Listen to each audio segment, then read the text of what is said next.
نن پکور کې پلار هم په دې خپه دی، پلار هم په دې خپه دی چې زما د لور دا دونه باریکه جوړولې اچولې ده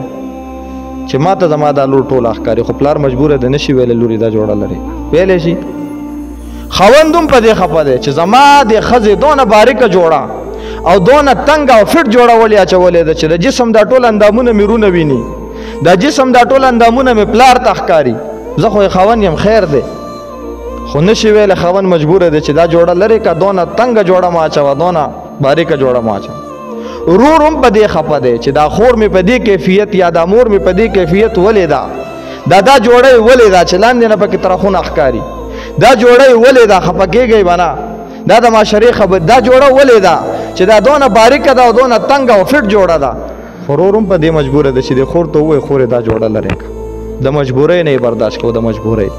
زه نه غواړم چې په دې جامو کې خپلې خور ته ووینم، ته نه غواړې چې په دې جامه کې ته ووینې، زه نه غواړم چې ما لور په دې جامه کې راځي او زه ورته ګورم، یا زما بچي ورته ګوري یا زما رونه ورته ګوري. یو پلار یو مرور یو خاوندانه خوښوي، خو مجبوره دی نشي ویلی ورته. مړه دا